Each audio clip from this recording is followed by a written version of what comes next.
मेरे प्रिय दर्शकों नमस्कार।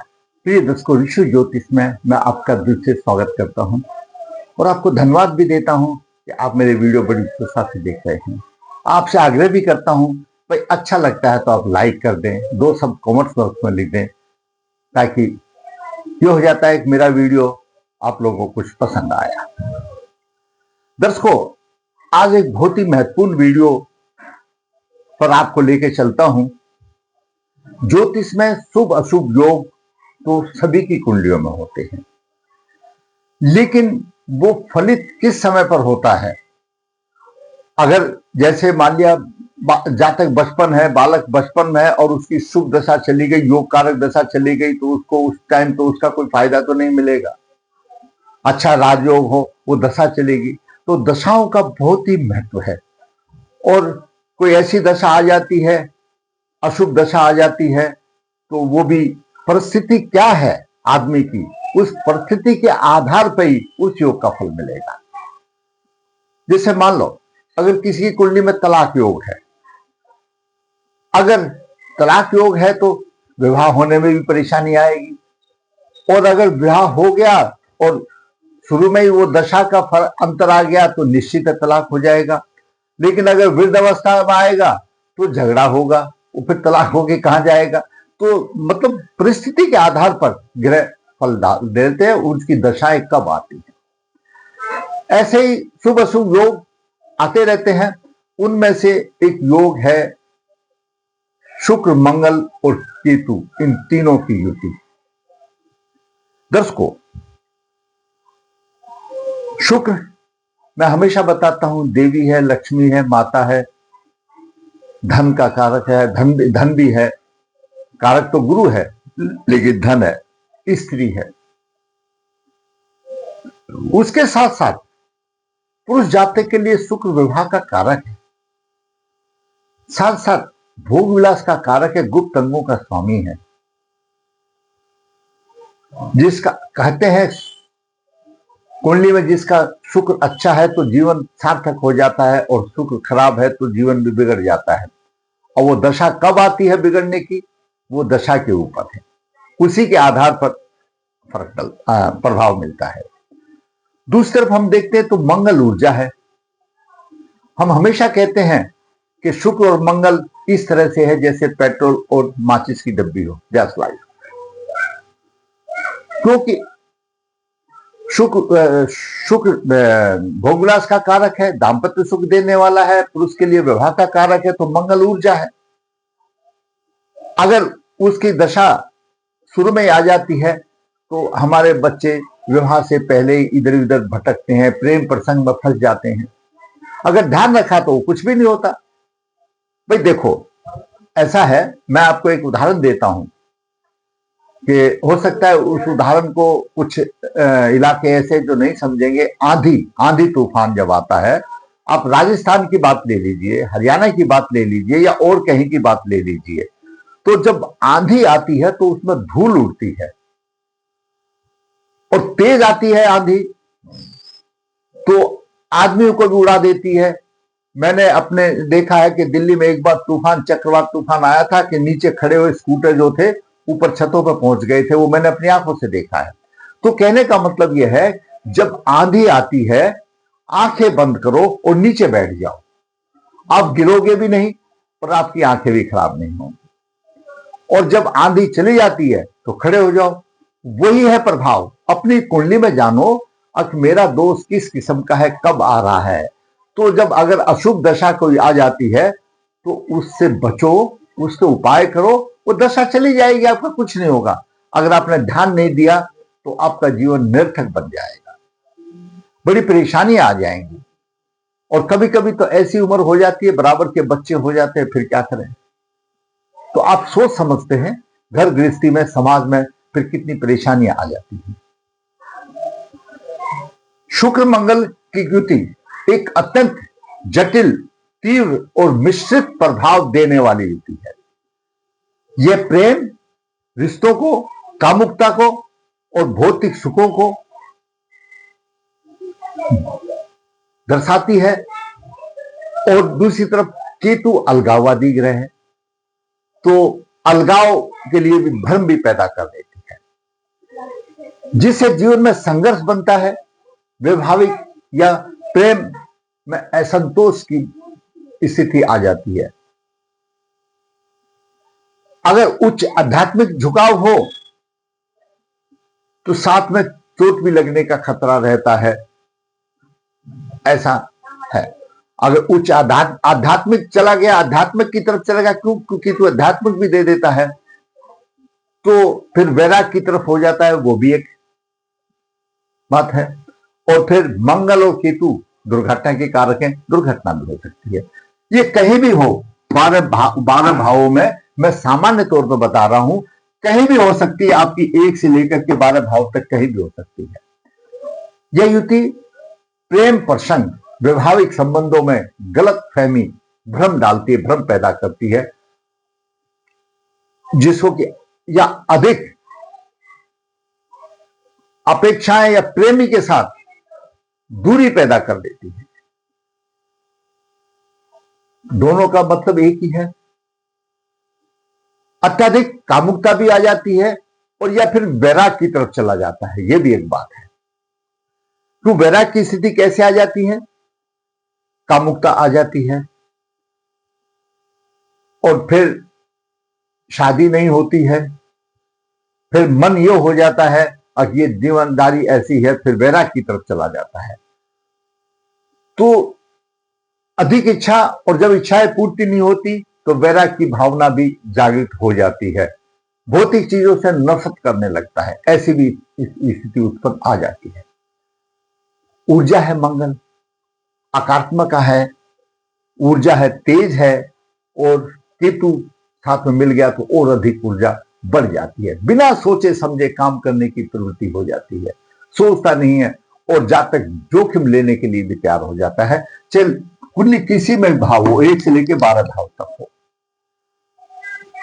स्वास्थ्य खराब हो जाता है, क्योंकि दिमागी उलझनों में घुसा रहता है, दिमागी परेशानी हो जाती है, फिर दवाइयां शुरू हो जाती है, और जब चलता है तो दिमाग कहीं घूमता रहता है उसका, तो दुर्घटनाओं का भी कारण बनता है। दुर्घटना होती क्यों है? ध्यान हटा तो दुर्घटना हुई, सावधानी हटी तो दुर्घटना हुई, तो ध्यान जब दूसरी जगह होगा तो दुर्घटना के भी योग बन जाते हैं। मानसिक स्थिति कभी कभी बहुत खराब हो जाती है, क्योंकि मंगल केतु 50 योग में भी शामिल हो जाता है। मानसिक और चिड़चिड़ापन हो जाता है, परिवार में चिड़चिड़ापन हो जाता है, सब उसको फिर ऐसे देखते हैं कि बात ही करना ठीक नहीं है, तो वो भी एक वैराग किस्म का बात आती है, चिड़चिड़ा आ जाती है। लेकिन ऐसा नहीं है, कुछ सकारात्मक पक्ष भी मिलते हैं। अगर ये युति 6, 10 भाव आदि से संबंध बनाती है तो सर्जन भी बनते हैं, शोध करते हैं। 8वें भाव भी शोध का भाव है, वहां से बनाती है, तो ये शोध का भी काम करती है, रचनात्मक कार्य कर देती है। परंतु यह युति द्वितीय भाव में हो, चतुर्थ भाव में, तृतीय भाव में हो, पंचम हो, सप्तम में हो, खास तौर से इनमें अगर हो, विशेष तौर से एकादश भाव में हो, ऐसे विषय हो, तो दाम्पत्य सुख का नाश हो जाता है, सर्वनाश हो जाता है। एकादश भाव तो समाज से जोड़ता है, समाज को जुड़ने नहीं देता, यहां तक की बात आ जाती है।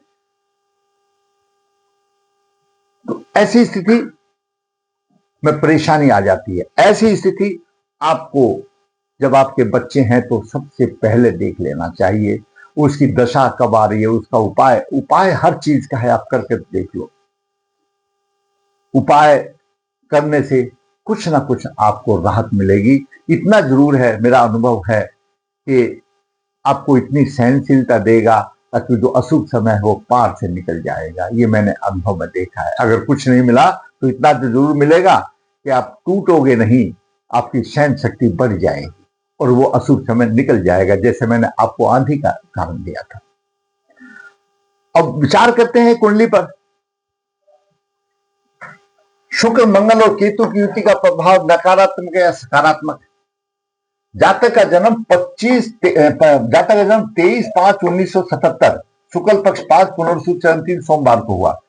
77 मतलब अभी हम 26 में हैं, जून में है। 2600 और 23 कितना दिन हो गया? 49, यानी 48-50 साल की आयु हो गई और मेरे पास ये आबी कुंडली आई है, तो आप सोचो इसके बच्चे भी बलवान होंगे, अच्छे होंगे, यंग होंगे, क्या स्थिति होगी। कुंभ लगन हो गया। कुंभ लगन की 18 डिग्री 56 मिनट है। द्वितीय भाव में शुक्र 24 डिग्री, मंगल 25 डिग्री, केतु 28 डिग्री लेकर के है। तृतीय भाव में बुध मेष राशि में है और चतुर्थ भाव में सूर्य 8 डिग्री 20 मिनट लेकर के, गुरु 17-10 लेकर के अस्त है। पंचम भाव में चंद्रमा 29 डिग्री, छठे भाव में शनि 17-54 लेकर के पितृदोष बना रहा है। अष्टम राहु आ गया, वो अपने आप में पितृदोष है। अष्टम राहु अपने आप में पितृदोष आ जाता है। और देखिए जब नवास देखते तो विश्व नवास में केतु आ गया और पुष्कर नवास में सूर्य आ गया। जन्म नक्षत्र पुनर्वसु है और 22वां नक्षत्र अश्विनी है और अश्विनी के स्वामी केतु है। केतु वैसे ही विश्व नवास में आ गया और विनाशकारी केतु बन गया। 22वें नक्षत्र का स्वामी केतु बन गया और केतु मंगल और शुक्र के साथ युति बना रहा है, तो सकारात्मक कहां से देगा? नकारात्मक प्रभाव देगा। जो भी देगा नकारात्मक प्रभाव देगा, क्योंकि केतु विश्व नवास में आ गया और विनाशकारी है, तो फिर सकारात्मक की सोचने की जरूरत नहीं है। और द्वितीय भाव में बन रही है। द्वितीय भाव तो कुटुंब का भाव है ना भाई, वाणी का भाव है, कुटुंब का वाणी का भाव है, धन का भाव है। द्वितीय भाव में ये युति बन रही है, तो कितने आदमी इस युति से अफेक्टिव होंगे? इसकी कुंडली से इसके बच्चे अफेक्टिव होंगे, माता पिता भी अफेक्टिव होंगे, समाज भी अफेक्टिव होगा। क्यों होगा? क्योंकि दशा आ गई, शुक्र की महादशा आ गई, 24 से लेकर के 44 तक है। और 24 अब ये कल परसों गया है, 20 साल की दशा आ गई है। ग्रह अपना फल दशा अंतरदशा में ही देंगे। अब दशा आ जाने के बाद फिर अपना प्रभाव दिखना शुरू हो गया। द्वितीय भाव में अगर आपके भी है तो एक जटिल और प्रभावशाली योग बन जाता है। ये वाणी में उग्रता आ जाती है, परिवार में अलगाव की भावना आ जाती है, अचानक धन की हानि आ जाती है और रिश्तों में वैराग की भावना आ जाती है। वाणी पर नियंत्रण करने की बहुत बड़ी आवश्यकता है। ये तो अभी आई है, अगर ये शादी करते ही आ जाती तो डेफिनेटली तलाक है, कौन बर्दाश्त करेगा। लेकिन क्या इस उम्र में क्या होता है कि बच्चे बड़े होते हैं, फिर आदमी ये सोचता है, बच्चों की तरफ सोचता है, इसलिए रहता है। लेकिन संघर्ष में जीवन तो बन जाता है, ग्रह अपना प्रभाव नहीं छोड़ते, बड़ी परेशानी आती है।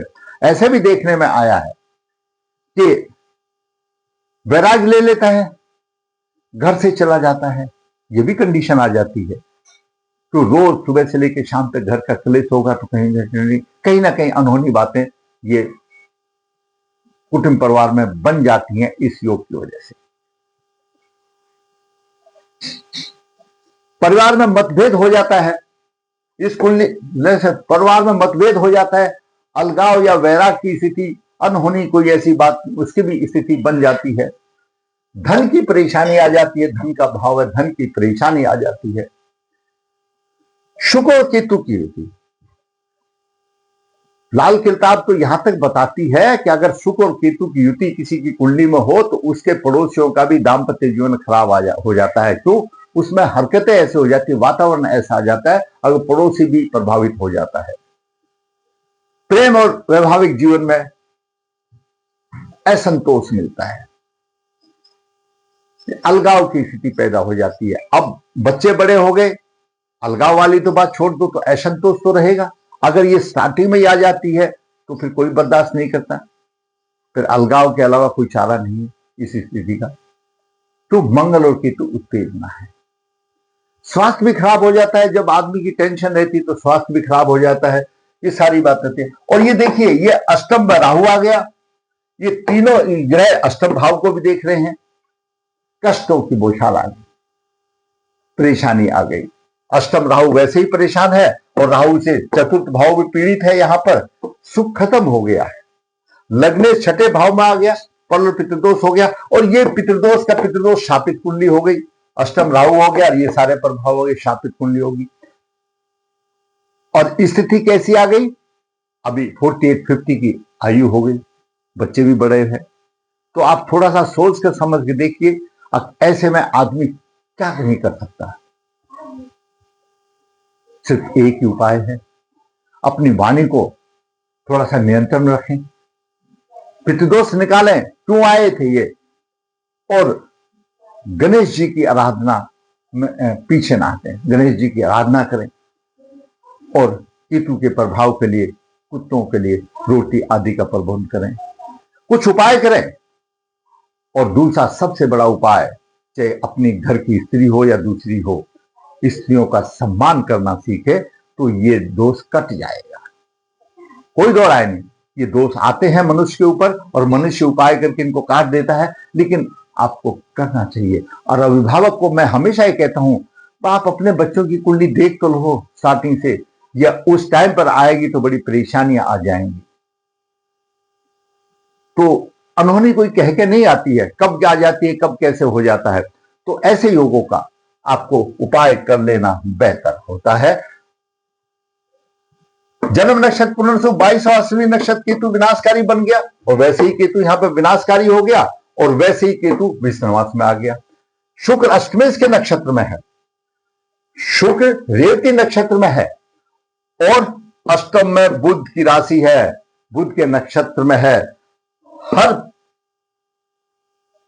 क्षेत्र में बाधा कारक भी बनता है, इसी को बोलते हैं बाद केस का प्रभाव। तो कुंडली में अशुभ युति भी आ गई, विनाशकारी केतु हो गया, और शुक्र भी बाद केस हो गया। तो कितनी संघर्ष में कुंडली बन गई, और अब शुक्र की दशा आ गई 24 से, और थोड़ी मोटी दशा नहीं होती है दर्शकों, ये 20 वर्ष की दशा होती है। तो ऐसे जातक को स्त्रियों को सम्मान करना चाहिए, पितृदोष निवारण करना चाहिए, गणेश जी की आराधना करनी चाहिए, कुत्तों को रोटी डालनी चाहिए, और गाय को रोटी शुक्रवार को जरूर खीर और रोटी खिलाए। राह कुछ आसान हो सकती है, भाई आपको कुछ ना कुछ करना पड़ेगा, नहीं है तो इस स्थिति में आपने घर की बागडोर संभाल कर रखी है, आपने पूरे परिवार को लेकर चलता है, और आप ही नियंत्रण खो दोगे तो कितनी समस्या वाली बात आ जाएगी। तो मैंने दोष के साथ साथ उसका प्रभाव भी बताया, उसका उपाय भी बताया। अगर आपको वीडियो अच्छा लगता है तो आप लाइक करें, शेयर करें, ये चैनल सब्सक्राइब है ताकि आने वाले भी अपडेट आपको मिलते रहे। धन्यवाद।